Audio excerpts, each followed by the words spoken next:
Welcome to Between Shelves, where we make connections between literature, theology, philosophy, psychology, and culture. Join us as we explore the interconnectedness of race, spirituality, psychology, and Meta-Modernism. Each episode invites you into a thought-provoking journey, unpacking how these elements shape our understanding of the world and ourselves. My name is Aaron Waldron. We're a religiously traumatized theopoet and a shaman in journey. Our work focuses on creating community and between spaces for religiously traumatized millennials, navigating life beyond colonized religion. And my name is Rafael Reyes. My work is on the importance of imagination and theopoetics in philosophy and religious pluralism. We invite you to Between Shelves to learn, listen, and become.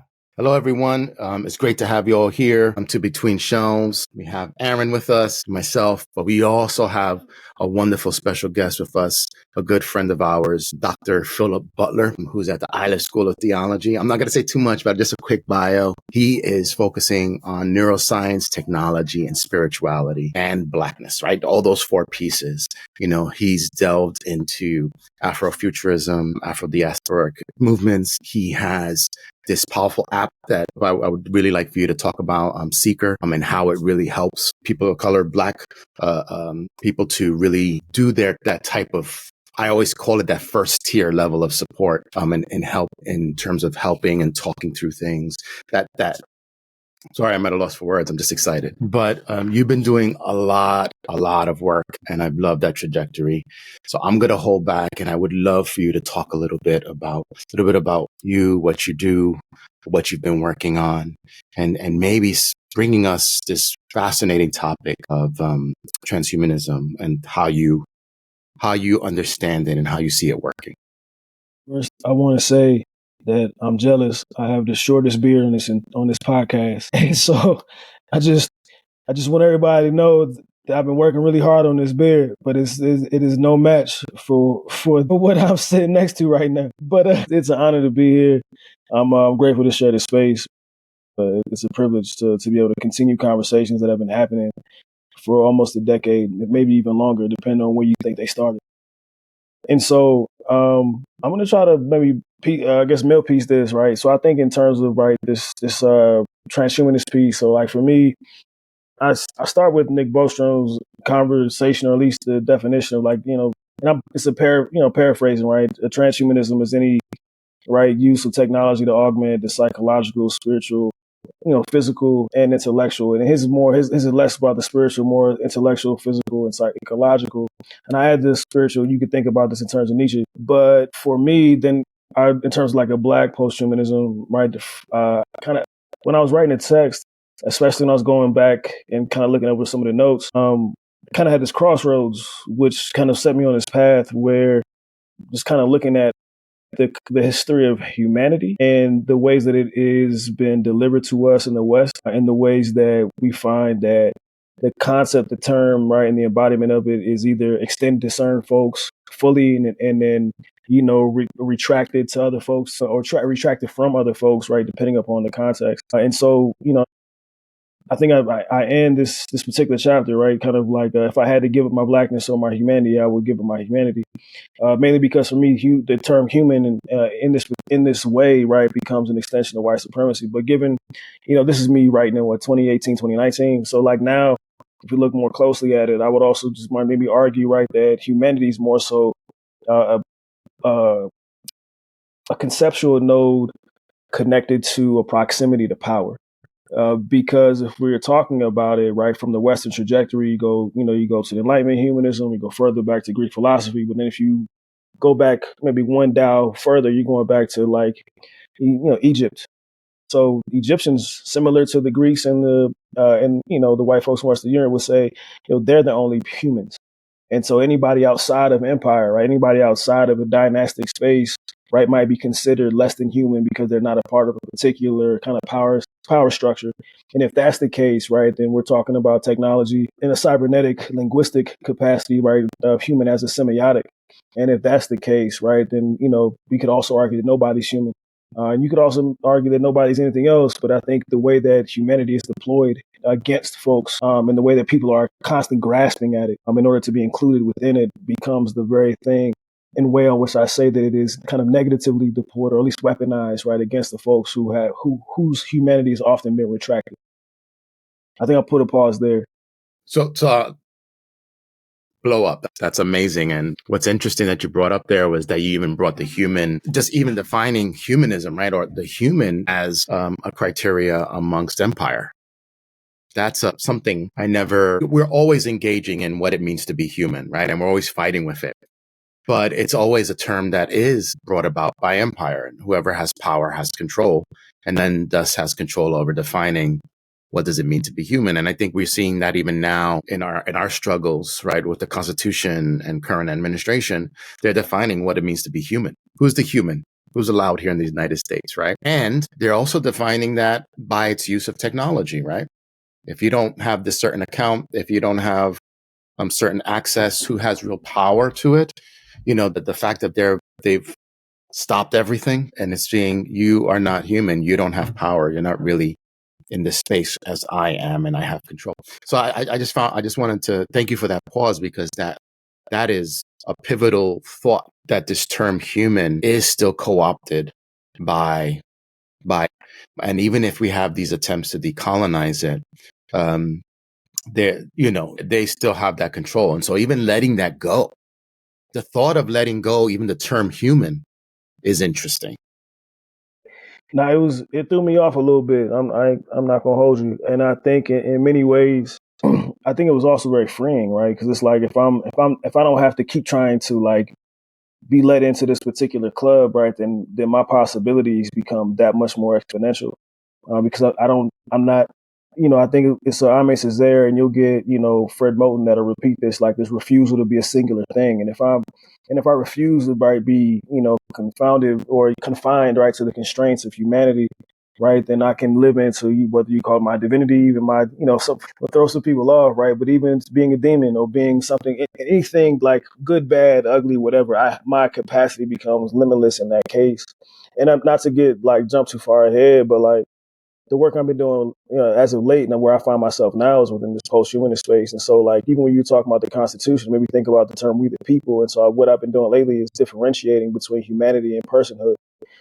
And where we talk about like humans are this, if we're talking about humans as a technology, a cybernetic and symbiotic, technology, right? That's meant to create boundaries around people's imagination and their minds, then a person becomes a local and complex thing. It's not a universal construct anymore. It's not something that has to be one particular thing and that people have to contort to fit within, right? That you can be as complex, right? You can be as varied, you can be as different as you need to be, living into whatever it is that you are. And I think being a person or living into what it means to be a people, I think it's even more grounding within the land, within ancestral, stuff that's the people, I think, is a much more clear talk about what it means to be somebody in connection and being somebody that is tapped in, not only to their own body, but the social and relational aspects of who they are and where they find themselves. Aaron, I don't know if you want to go in, but I did want to highlight something there that's really interesting. One of the things we've been doing in our podcast is really talking about meta-modernism. And Meta-Modernism, in a nutshell, really tries to do two things. It understands we can't do modernity well. We can't do it anymore. But we can't do postmodernity as well because of something that you mentioned, that the person becomes a complex thing. And one of the critiques Meta-Modernism gives of postmodernity is, if you're everything, you're nothing. And so you have this complexity but the way you bring it about, is interesting and something I've been fighting with. It's like, no, there's still some real good stuff in post-structuralism and postmodern thinking, and that we are complex beings and that we shouldn't put ourselves in this little box and stay within this category. That rather, it's we become as necessary in the spaces, which also allows us to get away from it, right? Because if I'm only this, that's a problem. And so I guess the question is, is this where you get your fascination or your movement into Afro-Futurist spaces and things of that nature, or does it lead you to somewhere else? So So this is like where, so, and I'll say this, and I know that, people are like, this guy keeps saying this weird stuff, but like, I said that, black transhumanism is undergirded by black posthumanism.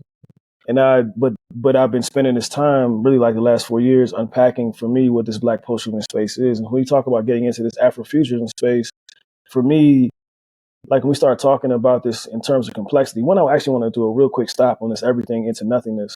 I think the journey into nothingness is actually a really beautiful journey, right? Because not only can you be everything if you wanted to, but if you know that, then almost you allow yourself to be a tabula rasa in the sense that you're waxing everything that is temporary off of you. And anything that you can be is something that you maybe won't be later, which suggests that you can move towards nothingness and still be embodied. But also the things that you are very particular because of the body that you have and the genetic structure and histories and everything that you got. At the same time, moving toward this Afrofuturist space, like for me, it's like being Ronaldo Anderson, who I part of, he's been leading the BSAM movement for a while, man, kicking it with him since really 2018. And he'll define, at least he has defined Afrofuturism as being able to see anywhere that you're able to see yourself in history. And so it's really about like, but I think when you look at this, being able to see yourself is not just like a particular representation, like, oh, I'm in this story, but I think it speaks to like Yazi Everett, who wrote the Liminal People series, right? Like seeing yourself in terms of black speculativeness is about the granularity of existence, right? It's the good, it's the rough edges, it's the texture, right? That lets you know that you're somewhere very specific.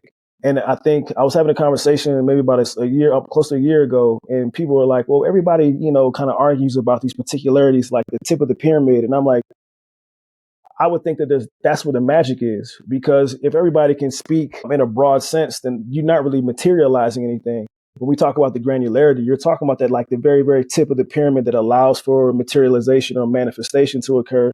And I think that that's the space that we have not spent enough time with, because it requires us to do and be something different than the historical constructs and limitations have allowed, because it looks too much like magic, or it looks too much like playing God, or and so in that sense, like there's you got to have a willingness, or an audacity or a boldness, right, to step into these spaces that people refuse to inhabit. But in their refusal to inhabit, you could argue or question whether or not that refusal is what's not giving us, right, the very things that we're looking to manifest, if that makes sense at all. That's powerful. And you brought me back to my Whiteheadian stuff. Yes. He talks in this one chapter called Immortality. I was with Dr. Waldron. I was speaking with this a while back, and where he talks about value has no value unless it's evaluated, which means this is evaluated in a particular thing, within a particular context, in a particular perspective, maybe symbolized, right? And so it seems like you're saying this in a very real way, right? Looking at that detail, looking at that pinnacle, looking at the material. Unless that's materialized, you don't see that supernaturalness within it that makes it so special, so much that we want to focus on and say, hey, have you seen this? But it has to be materialized, and that means it's honoring the fullness, right? It's not only that inner piece, but it's that inner piece realized in the outer, so that others can see, right? I think that's a fascinating way of seeing that. That's awesome. That's awesome. I think it's been pretty challenging for me, because like part of the, I guess, like the decolonial and the anti-colonial spaces that I've been finding myself as of late places me, like, for instance, CST, right? They would talk about internal family systems all the time. And I've been playing with that within the last few years, but then connecting it to like personhood. And I came across this article on Haitian voodoo, and would talk about like the 7 types of souls with potentially infinite souls altogether. And so in IFS, you would say that there's like each part, like this is like this untainted self, and then there's all these parts, and the goal is to walk in harmony. But like if you play and get to know these selves, you find the self energy within each part, which would then make me question like this. So then if we looked at the soul as like the image of God, or I looked at each part as like the image of God or a soul or even a spirit, and if every part has this energy, so does that mean that every part is like a different soul?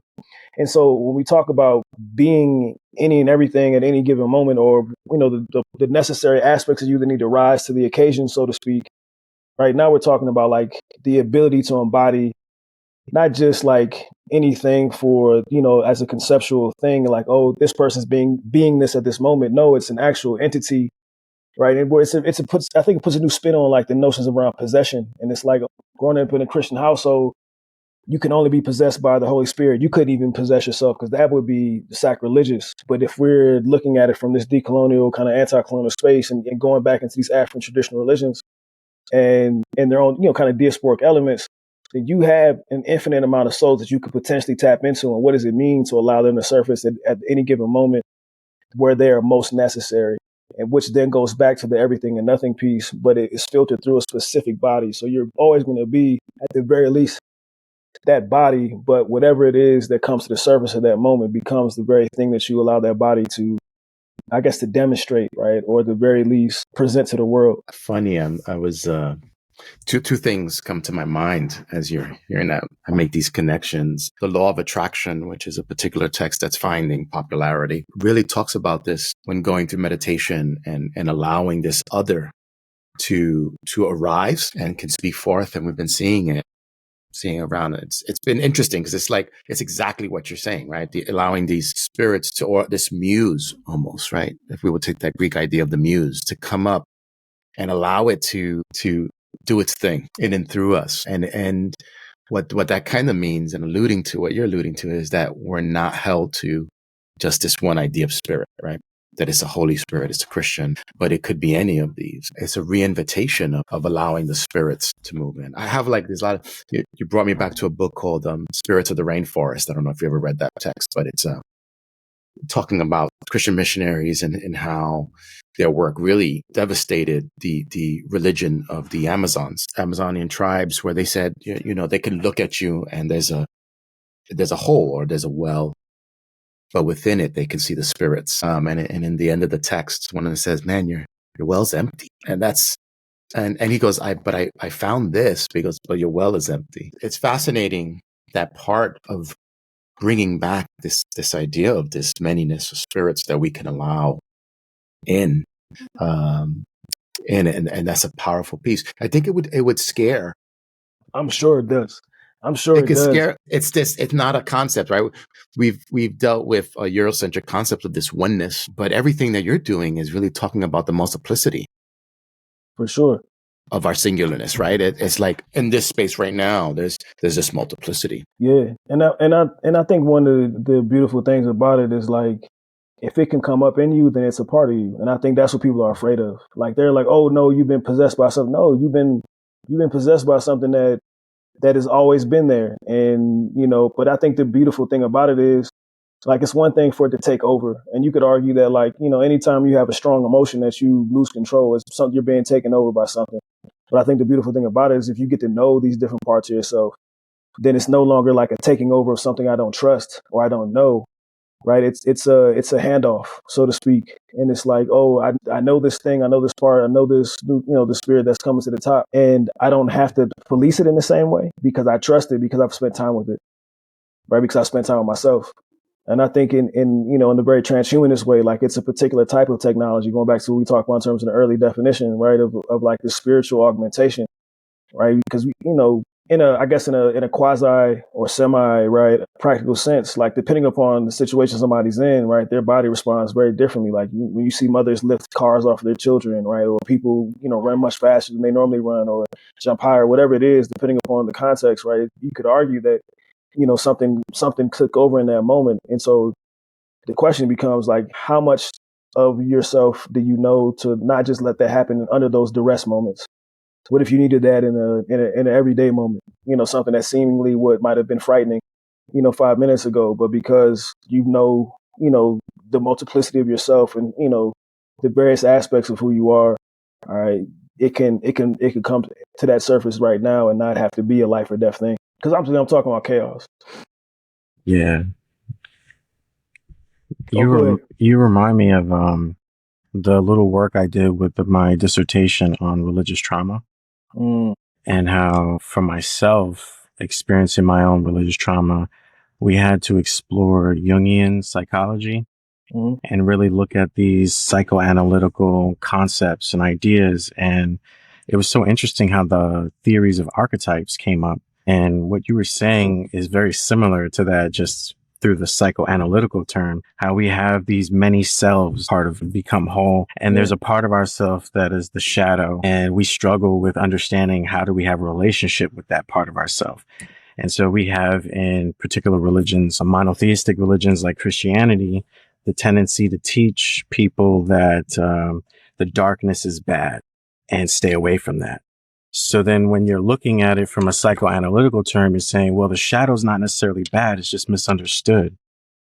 And so then, like you are doing, this decolonial journey is about stepping into the abyss, that darkness, that unknown, and saying, wait, it actually isn't that bad. This is more connecting, maybe feels more like home, because at the end of it, theopoetically, we've been stolen from our homes, by these imperialistic colonial structures, But I love what you're saying and you're implying here too, because we're in a digital age. And what does that mean in terms of data, being online, information, our experiences, right now, what Meta has access to our photos and all these things of our lives, but we produce that data and we upload that data, and we loved what you were talking about in a paper you did or a journal article you published. And it was amazing talking about these things such as like the technosphere, and this concept. Is it possible that you could break that down or explain that, like this technosphere and all that? You might remind me what I was talking about. I ain't gonna. No, but no, and I'm glad you're bringing it back. And so, I think that some of this was important in terms of laying a foundation, right? But the technical piece, this is more every day where everybody kind of hangs out, and so I think in a nutshell, when we talk about this technosphere, we're talking about this container of our various digital, right, and even quantum selves, depending upon where you exist on that space. And it houses, like you said, these various iterations of who we are, or at least who we present to the world. And so, I think it gives us the opportunity, right, to not only navigate different spaces, but I think it's also a way to talk about a different world altogether, right, that has different geographic I love the word constellation, but I think it's different geographical kind of points, whereby you could say Meta is one, or X, X is another, or whatever, the places that you hang out are. And each of these become, a chance for you to either replicate what you are across all of them, present different, versions of yourself across them, but each one of them is going to be representative of, at the very least. Now, what I mean by representative is it's going to extend out of, right, the way that you want to be seen. Because I think in that same article, you're probably talking about the one that's talking about like a code of ethics or a way of life, something like that. Yes. Perfect. And so for me, in this sense, this is where, I think that was one iteration of my definition of spirituality ago, right? So in this sense, spirituality is like your code of ethics. It's the way that you actually live your life. And so if you want to be provocative, but also, clandestine, then you're probably going to, put cryptic stuff out on the web, but also maybe say things that garner some type of attention, at least the type of attention you think you want. Nevertheless, it's going to extend out of how you understand the world to be and maybe the change you want to make, or however you want to be seen out there. And then again, on another platform, it may be a different iteration of that, just so that people don't get, maybe too comfortable, or at the very least say they know who you are. But I think even as a part of this, your way of life is going to dictate. And then I think your way of life is different from your proclaimed or professed faith tradition. And I want to be clear about that. It's one thing to say that you're a part of something, but I think your actions are going to be very much indicative of what you actually believe and feel. And you could say that people are putting up smoke and mirrors, and you could, which I think is a different conversation altogether. But nevertheless, what you're going to come up against is people's chosen way of life in conversation with the mediums that they engage with. And so that's kind of what that is. And it's funny. That's awesome. And when I said awesome, is to see the writings and then hear people talk back about it, but realize where you are at this present moment maybe not be the same space. With that, it's interesting how we translate who we are into information or data, which is, I think, what you're kind of saying. And then so when you are replicating yourself in these spaces, the fact that you're saying that we place ourselves in a certain way to say how we want to be seen, right? And that's branding, right? That's just marketing. If we do that in a nutshell, as branding and marketing. But even in those spaces, we seem to be co-opted because they're saying, okay, you got to present your best self, and this is how you do it, and reducing us to it. And I'm jumping in. I sometimes want to say that there's a loss of creativity and imaginativeness once we turn into information, but then we look at best practices because it doesn't allow for that type of growth. I say that as sort of like this danger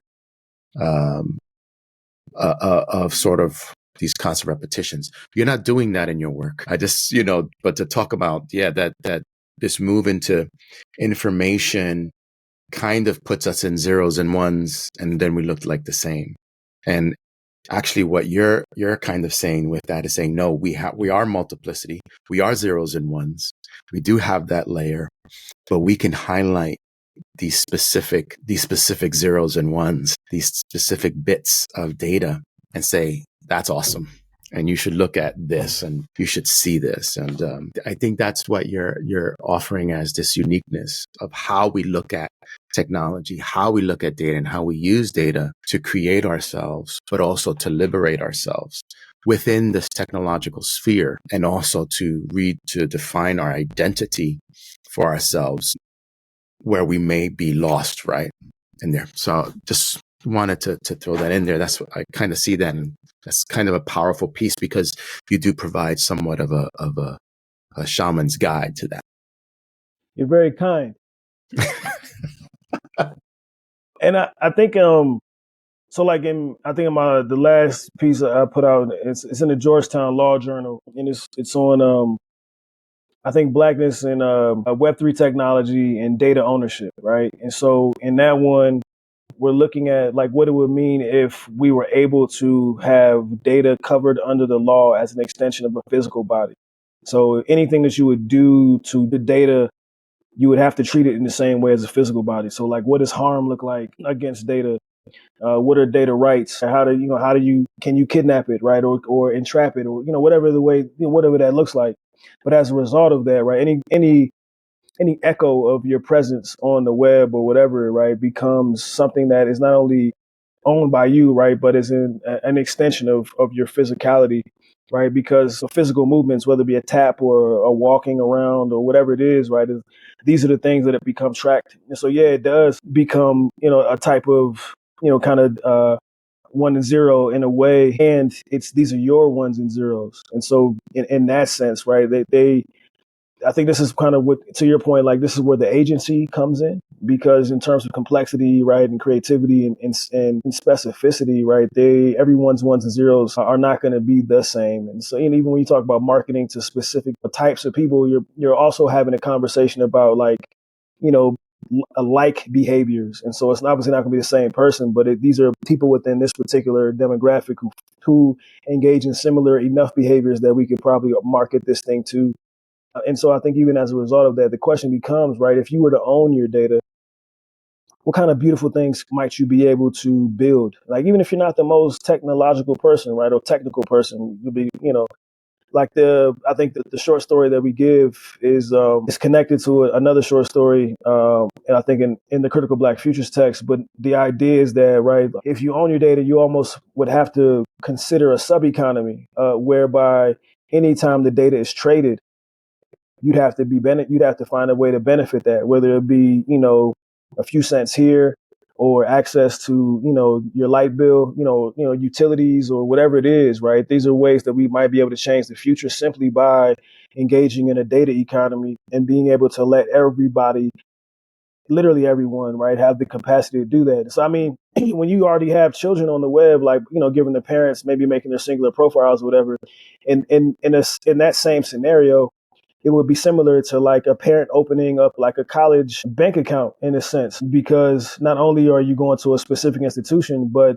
every time that kid's picture is posted or it's retweeted or whatever, whatever medium it is, whatever is made off of that would help that child in the long run. So I'm not saying this would encourage people to be more open about their family life, but I think in the same way, if that is what the economy would turn to, then you would also be incentivized to catalog this as soon as possible, knowing that it would be part of your children's future. I think these have been conversations that Dr. Waldron and I have been having with the rise of blockchain, Bitcoin, and all of these, and NSFs, right? And I forgot what the image one is. Non-fungible. NFTs. No, NFTs, yeah, NFTs. Thank you. Tokens, I'm sorry about that. Tokens, and how even books now are part of NFTs, that you could put them on books, and so that if anything gets replicated, number one, you know who's the true author. Number two, you know the transactions and places that it's gone across. But then there's also some monetary digital gain in it as well. I guess the interesting question, and these are the questions that we always have, the what ifs. Yeah. So we look at shows like Black Mirror, and one of the pieces is that everything gets digitally monetized, in which you got to go on a bike, and you're on that bike, and you're building up money, just to get like one pea-sized amount of toothpaste to brush your teeth, and then you're constantly bombarded with advertising so that you can get 8 hours of sleep. Do you think that would lead to those type of dangers if we're turning all of our data, everything, every click into that and building that type of economy? Because I think that's where that could lead to if we maintain the same form of capitalist framework or neoliberal framework that we're existing in here in the Western world. And this is interesting because it's going down this trajectory, but So one, Black Mirror is one of my favorite series, like of all time. But I have to admit, like the last couple like seasons have been kind of dry. Like I want them to go back to like a little bit more like doom and gloom and violence. Like it they had a little more teeth in the beginning. Agreed. All that to say that what I love about futuristic storytelling is that the metaphor extends beyond time and space. And so like you could also I think you could raise the question, like how much different is that from what we have now? Right? In the sense of like people hustling to make, whatever they can to get lunch, or the gig economy we currently have, where, you spend enough money, somebody will drop off your lunch for you, stuff like that. And so like, or that you're the one picking up the lunch, like whatever it is. And so like the larger question becomes like how much of that particular metaphor and cycle do we want to break and change, or how much of that are we afraid of, which would suggest we're afraid of our own reality because we haven't necessarily taken the time to consider how close we are to that in the everyday decisions and choices and what kind of loops that we find ourselves. In this thought-provoking episode of Between Shelves, we dive into the transformative concept of Black transhumanism and Black digital identity. This emerging framework reimagines meta-modernism through the rich, complex lens of transcending being human and the future of experiencing Blackness through cultural experiences, histories, and narratives. From art to philosophy, culture, and spirituality, we're unpacking how Black transhumanism and Black digital identity disrupts outdated colonial frameworks around race, belonging, digital presence, and self-expression, opening up new pathways for reimagining the future. Whether you're a seeker, a scholar, or just curious about the evolution of identity in our ever-changing world, this dialogue has something for you. Catch the latest dialogue Between Shelves, streaming now on all your favorite podcast platforms. Don't forget to subscribe, share, and leave us a review. Let's explore the in-between together. And now, let's return to our dialogue with Dr. Philip Butler as we continue exploring how Black transhumanism and Black digital identity reshapes our understanding of identity, creativity, and the ever-evolving journey of becoming in the 21st century. That's a great response. Dr. Waldron, go. I was just going to say, my imagination takes me to these dystopian places where we're talking about colonizing Mars or the moon or anywhere beyond the Earth, right? And immediately my mind goes to air as currency. And then it takes me to the film with Justin Timberlake, Time. And it was just like, wow, this is so powerful. These analogies, like you're mentioning, that are, beyond, actual time. But that film was going over how like people were working to have literal time coded into their body so that they can breathe and live.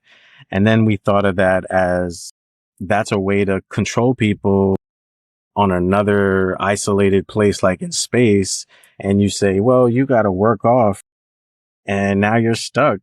Earth produced air for you for free, but now here I'm producing canisters of air. So you work for me for this. And if you don't do it, you don't have air. I mean, this may sound extreme, but this is the stuff that we could see even here on the earth that's happening with bottled water and, utility bills and whatnot. But what are your thoughts on that? Don't judge me. I kind of love it. And I'm saying this because I'm like, yo, do I need to start a new business tomorrow so I can get ahead of the air business? You know what I'm saying? Because, yeah, the dude who first started selling bottled water, everybody's like, yo, you tripping. And 20, 30 years later, like, here we are. And But look, what's up?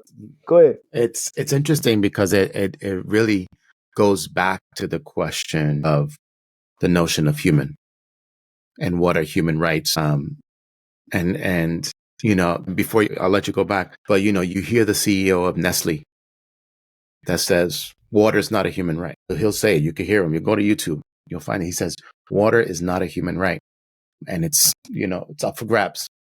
And that's why he's slowly buying out all the springs and spaces all over to maximize profit and business on that.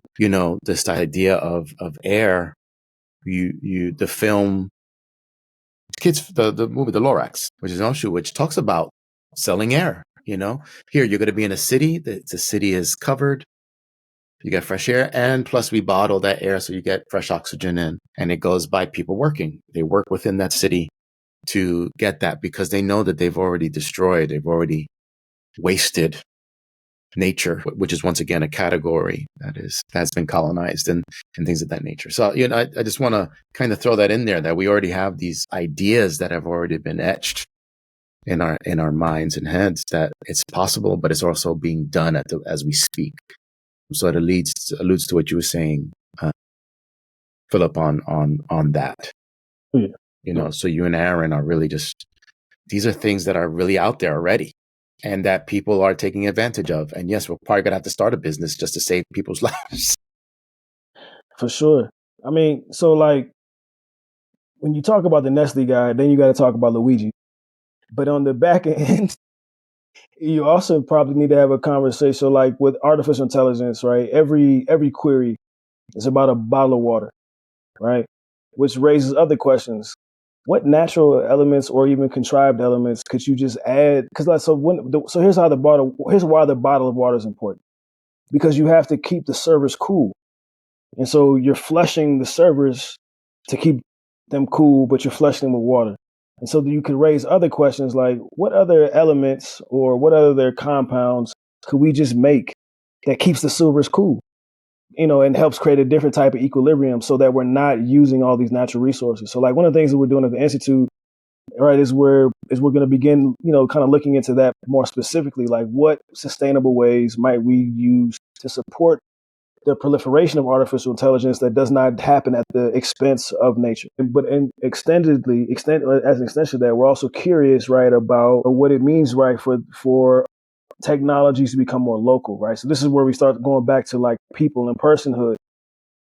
AI that we currently have is, it comes in one, in a one particular form, primarily stems from, being given from one particular mode of embodiment or one particular contextual framework.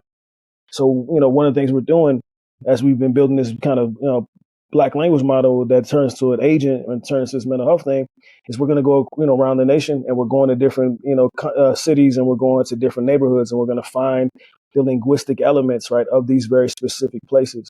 And as we're hanging out there, we can also look at like, what is the landscape? What are more sustainable ways for the AI to operate there and not require, right, the same level of resources that are taking away and destroying things at the same rate. And so again, localization becomes particularly important for us because localization allows us to arrive at a place of what we call precision technology versus predictive technology. Predictive technology, we think, has been much more harmful. It speaks towards the general. It plays into the histories of the universal construction, which we know has been incredibly harmful, right, for specific populations. And so, if we get more local, we get more precise, and then we, at the same time, we provide the opportunity for something that has much more longevity, but also much more fruitful for the specific spaces that will be deployed. That's interesting, because there are systems that are already in place. They call them edge servers and edge systems, and these or edge routers, which all of them are made to be within localities. But to your point, and I like the local as opposed to predictive, is that everything is cached in those edge servers, and those edge servers are just repeating, right? They're just caching it more closely so that they can process faster, move faster. But you're saying something different. This local data is not predicting, but it's doing that in real time. Yeah. And I think it'll do it in a way that would meet the needs of those local spaces. Right. And so, like, say you could argue that there's maybe a proliferation of certain minerals in certain spaces versus others, right? But you may need these like three elements to make the servers work, to run efficiently, while simultaneously not using the full 16, 17 ounces of water. Do we have a bartering system between those communities, right? Are there other ways to arrive at those three elements? Like, are there different combinations of things that give us what's necessary, right, to make the servers run the way they run? Are there different ways to make servers altogether that process information at high speeds without having to require the cooling element, right? Like, there's plenty of ways to do this. I think one of the things that comes to my mind that I love, and I'm obviously it's speculative, right? But The Man Who Fell to Earth, right? The series that was on Showtime, was the black dude. What he brought, like, he finally opened it up, and it was like this quantum flower that was able to be not bound or controlled, but it was able to be harnessed through the element of like jazz music. And so, how are the rhythms and the things that we take for granted? How do they become the key elements, right, for the future that we're looking for in ways that they've completely gone unnoticed to this point? And so it's looking at places that haven't been looked, willing to explore, willing to be wrong, willing to experiment again. I think those are some things that we may be missing, right? Especially in our local communities, where people may not even feel confident enough to even hang out in these spaces. In my head, what I hear is that you're actually decolonizing server systems and how they are developed. Because when you're saying I'm going to local locations, and I says, well, in order for me to have this here, what elements are at my disposal for that to happen? There's no repetition there. And you're talking about bartering. All of these terms are decolonizing, decentralizing, and many would consider that dangerous. I mean, I think it's more important to be dangerous, right, than it is to be anything else. And I say this, right, because I don't know, it's just you're not going to get where you're trying to go by playing it safe. And I think people have been doing that far too long. And that's part of where I think I've arrived at this thing about, being willing to do away with humanity. Because I think it has become the very linchpin of our reality. And it becomes the thing that it becomes less questioned than God. And even to that point, when we talk about like a humanistic framework, like God isn't at the center, right? Humans are. Mm-hmm. Because God doesn't need a second chance. God doesn't need to be fixed. God doesn't need this, has the same needs. God doesn't even need protection, but people need, or humans need protection. Humans need second chances. Humans need they need these elements, right, to help sustain their life, right, in the ways of life that they're used to. And so when we talk about religion becomes another, like it's like you have this body that is encapsulated by, whatever features make it happen. But then when you put other bodies together, similar or dislike, then you need, something to tie them together. You could argue this is like culture. And then you add like elements of religion, and then you also like identity. All these things become technologies that help promote, right, the safe passage of these things. But the problem becomes when you meet other folks who are more dissimilar than, and so the question becomes, how do we, preserve ourselves against this? And I think this is where we find these socially constructed technologies and how they become that much more dangerous. And if people are constantly trying to buy into one social technological construct over another, all right, then they give away their freedom, they give away their ability to be dangerous, they give away their ability to at least embrace the type of chaos that's actually out there, as opposed to succumbing to the chaos that they find most readily in front of them. Kind of glad that you segued back into religion. Because the question I was asked is, what does this all mean for religion? What does this all mean when we're looking at it from this religious perspective? And I think you're kind of slowly defining for you what is religion. Can you talk a little bit about that from that Black transhumanist, perspective on what do you understand as religion? I'm still trying to figure that out. And I say that because, like, I don't know, I think I like when Paul talked about, like religion as the bonding agent, right? The thing that keeps everyone together. Then now you're talking about culture, or now you're talking about, government, politics, or identity. And so it's like, I don't necessarily think religion is what people say religion is. I don't think God is what people think God is. Like I think we're like, there's like people throwing things out there and hoping it sticks. And things have stuck longer than others, but they've also done so in very harmful ways. And not saying that you can like avoid like harm at all costs, but I think in many ways, I think that would be in many ways what we're talking about is like, I think the things we devote ourselves to, the things that we're disciplined by or disciplining ourselves into, right? And I think this becomes maybe our understanding, not our understanding, but I think in an implicit way, what we find to be religious, or what holds religious meaning for us.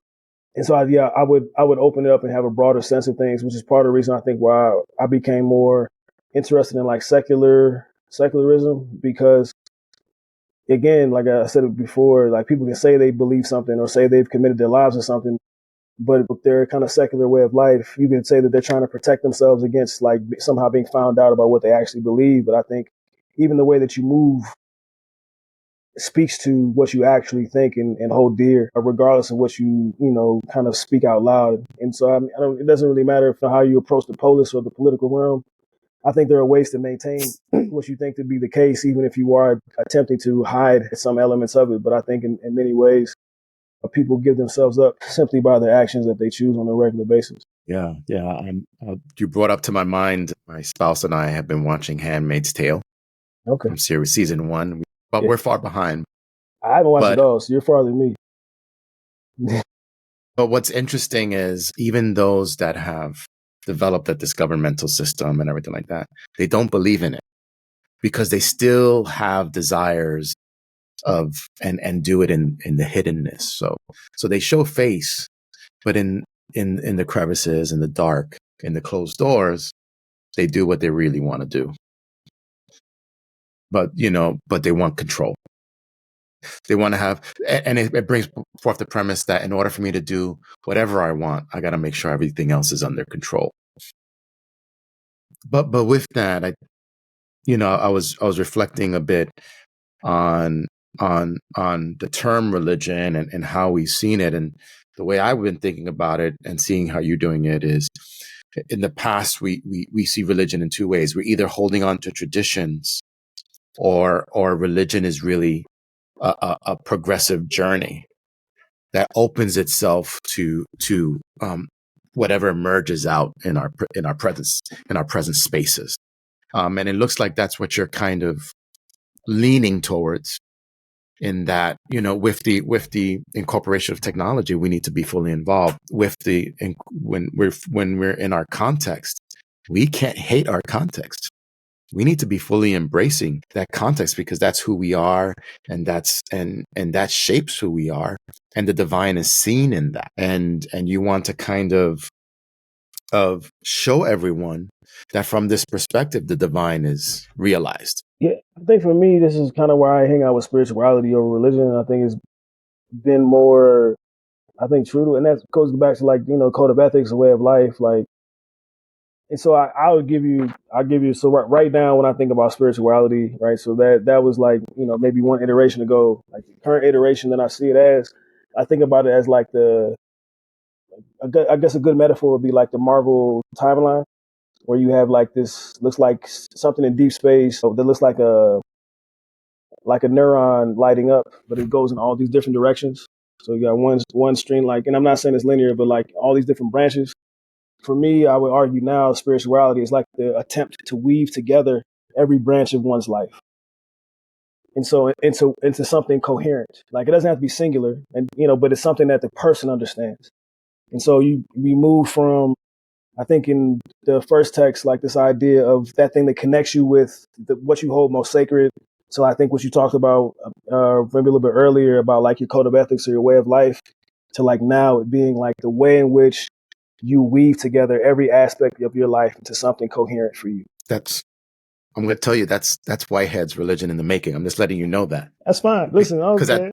No. This is what you're saying is beautiful, because I'm not saying it is exactly one to one, because I would never say that. I'm saying, wow, I see resonance in that. But I think that's awesome. I think that's awesome. The way you laid it out. Did you know that we've been having this conversation since like 2013, 2014. So it's fine. Like it's just like it just becomes, I don't know, it just makes the most sense. It makes sense to me now, man. It's like, How do I, like, I remember being in Morehouse and like D. Carter would talk about like the gap between your ethics, right? Like the things you say and the things you believe in. Like you have this crevice, right? And then you have the ways in which you actually conduct yourself. And it's like we both hung out, with this process space, right? Somewhere in the middle of the right. They always have these conversations. But nevertheless, it's like, how do I come to a place where how I live makes sense to me, and I can see myself in every aspect of how I choose to live. And that doesn't require me to be singular, because in every aspect of my life, I'm someone different, but there's something that's going to tie it all together. And it doesn't have to be neat. It just needs to make sense. That's interesting what you just said. It just has to make sense. My inquiry to you then would be, do you think that's as close as we can get to understanding faith in a digital space, is understanding data like that, I don't know. That's a good question. Because I think when I say it makes sense, like it needs to be put under empirical scrutiny. Like a kid, some people be like, oh, it just makes sense to me. And it's like, well, you ask them questions and they can't answer none of those questions.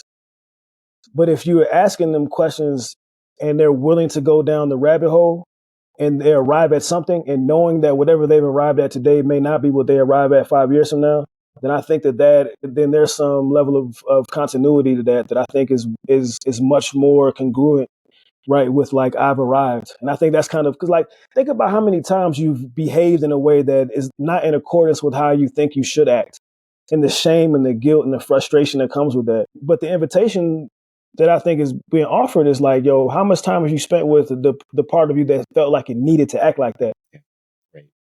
Great piece. That was a great piece. Yeah, every time, I think you're right. I think all of our choices and even the deep conversations, it's always just enough that it makes sense. Whether it's in that deep clarity, it's always there, but there's always this room for growth and for change, because if it's not, then we're in trouble, right? Because we just don't know everything. And I think that's what spirituality allows, rather than maybe religious conviction allows for. And so, so that's a great argument that you pose, that right now it's probably better to speak about spirituality, because it allows you to see the many strings of time and see how they weave together. And that the way I may engage with it, at least is a value point in another's conversation, and can be in conversation with others on that. So that's I call them axial points, value points that shift our way of thinking. Not for sure. And I love what Aaron was saying earlier about the abyss. Like, I think for me, like, that's my favorite place to be. And when I talk about Blackness, like, that's really what I'm talking about. I'm talking about this deep abyss that is never ending, but it's beautiful. Like, it's only scary if you don't realize that the Blackness and the darkness is actually like around you to hold you, and not like to fall through. Man, this is like preaching to the choir. This is good. This is great. This is great. I'm looking at, I wrote some notes down as you were talking, but I'm still intrigued a bit about about this thought of Black transhumanism because we had another guest, Garvey, and he was talking about, it wasn't transhumanism, it was on Afro-Futurism. And he goes, I had to move away from Afro-Futurism because it was a pushback to futurism, which is a colonial term and response, which does not have Black futures in its trajectory, or Latino futures, or any other groups, Asian futures. And, there's a reality to that because, if we look at Western films, dystopian films, very rarely do you see people of color. And if you are, they're either bad surviving or they've been co-opted, and they're not the heroes of the film. And so in one essence, Afrofuturism may be a response, but another way it's falling into the same trap of futurism, and you're still maintaining that battle within those colonial spheres. I think that's interesting. So, like, I think one of the places that I'm also coming to right now, or as last couple of years, has been like there is no center, right? And so, if there is no center, then me centering myself is just fine. The problem becomes when I say that you don't exist at all, right? And so, like, I think Afrofuturism and and even Black transhumanism becomes important in this way, right? Because it's a part of a larger dialogue of centering Blackness and Black stories.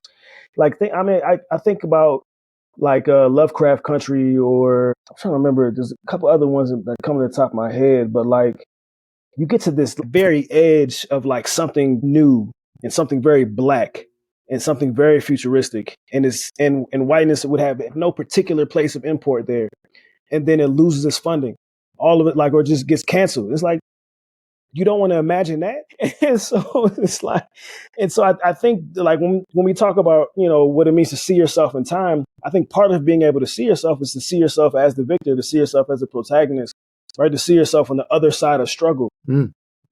If you can't do that, like then I think you'll find people who are just like happy to be in the room, and not people who are like fighting to produce the other side of the struggle.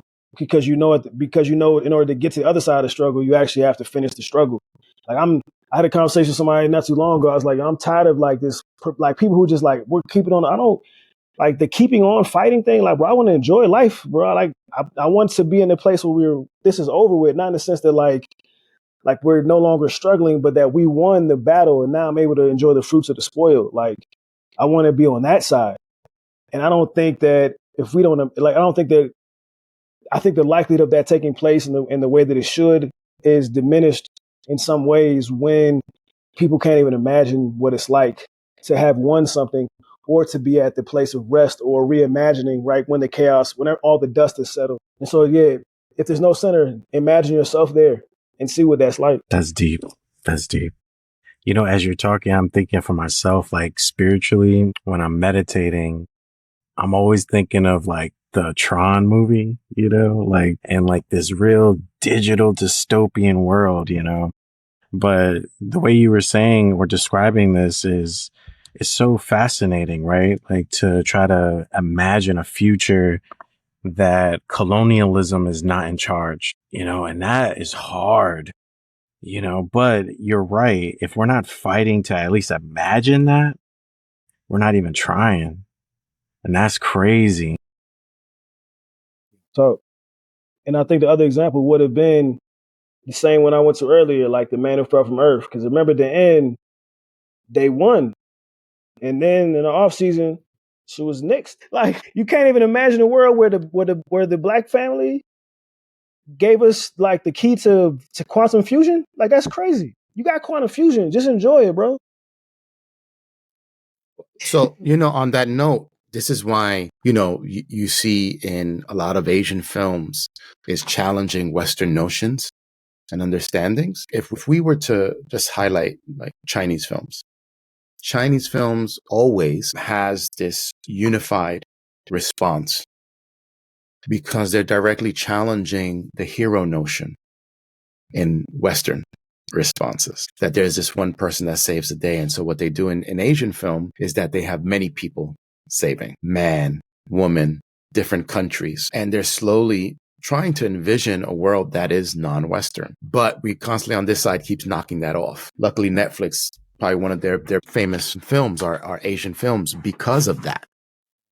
Because they want to honor that, this sort of like diverse framework and their diverse population, and those ideas are getting in. They're gaining prominence on that. So, but you're right. I think that's fascinating that you're saying that the show gets knocked off when the Black family provides this resource as a response, as an answer.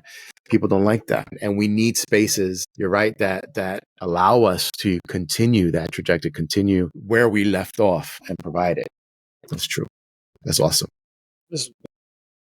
So, given that Black posthumanism undergirds Black transhumanism, if you read that Black transhumanist text I wrote, you'll hear that what I just said in the first introductory chapter. But then on the last chapter, right, you'll see that there's a short story, and in the short story, right, this Black-owned tech firm has technology that it won't even sell to the government.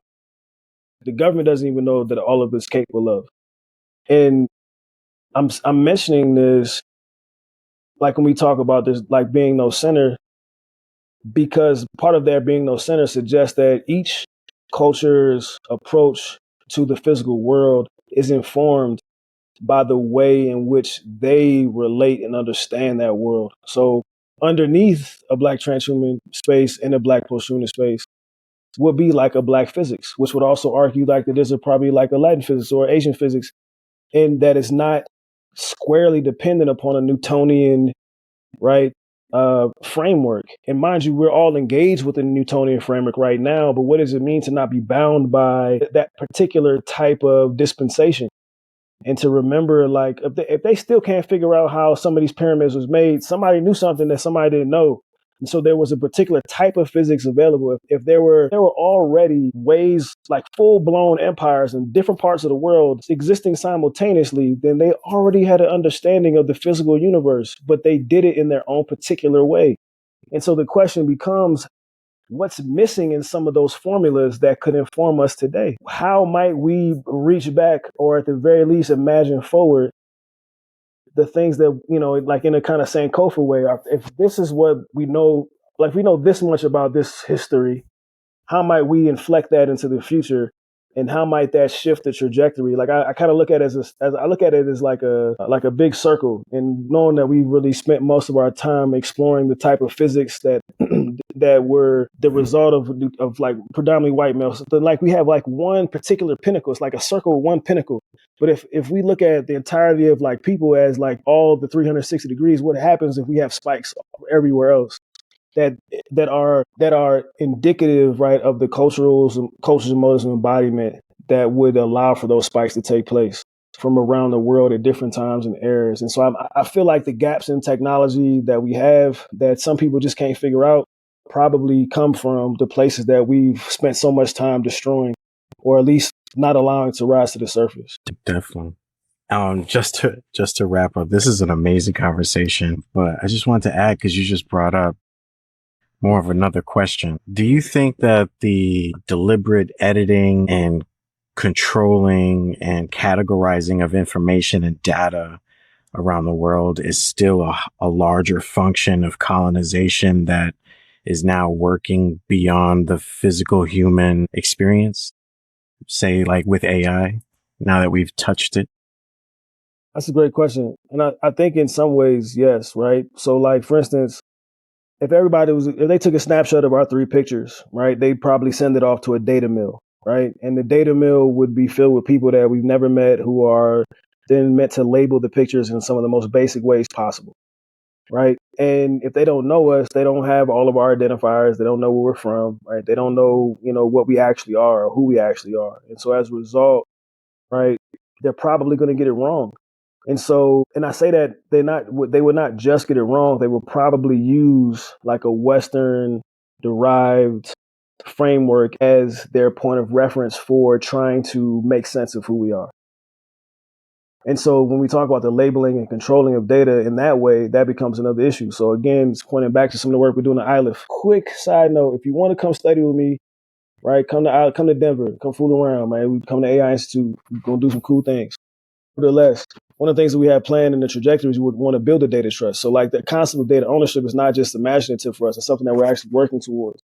And one of the projects that we're looking for is we want people to send us their biometrics. Specifically, we're talking about pictures of themselves, right? But you would be the labeler. So we would bypass the data mill.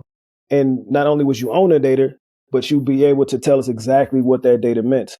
You know, what is your social location? How old are you? How do you identify? You could even get it down to like how you identify with your mom versus with your best friends, right? Again, speaking to like your personal multiplicity, right? The idea is that if you take that ownership of the data, you take ownership of the naming. And if you can own the naming of it, right, then you would now have a better sense of how it would be, distributed across the world and then, interacting with other modes of data. So you could argue that there would be another kind of way of being altogether. We're going to have to go to Island. Yeah. Come to Denver. Right. That's right. Well, look, we can go on because I still have a lot of questions and enjoy hearing you speak and us talking about back and forth and how Black transhumanism speaks to religion, technology, pushing back against the colonial thoughts and frameworks. And we're probably going to have to invite you back to continue the conversation. Let's do it. Yes, we would love to have you. But, for this time, we're going to stop here. Thank you, Dr. Butler, for joining us. It's truly been an honor having you with us and for expanding our minds and helping us to think a little bit more how technology is just changing the way we think, but even more so how it's shifting the religious landscape and allowing us really to expand our minds and seeing how this interweaving, this has been probably my most interesting image, is this interweaving of just spiritualities and, what becomes of the divine, what becomes of, of who we are, that we are spiritual beings. And what does that mean? And how do we allow ourselves to be in control or to be able to hold on to that data, right? That spirituality is data and saying, no, this is who I am. I can tell you who I am and not allow others to control that. So it's been great having you. It really has. Yeah. It's an honor. No, I was going to say it's been an honor, and we definitely should have you come back and invite Jermaine Marvel to the dialogue. This would be an interesting. That's it. Jermaine Marvel. Because he's doing the Black Meta-Modernism and you're doing transhumanism, Black transhumanism. There needs to be some sort of discussion to help each other understand maybe concepts to strengthen your own works or something. But this was powerful. Thank you. Appreciate y'all giving me the opportunity to talk through stuff. This is always fun. You get to, different things get to be inflected and you get to pull stuff out, right? That been bubbling at the surface for a while. So I'm grateful to share the space with you all, man. It's been a pleasure, man. Yeah, I really love being here.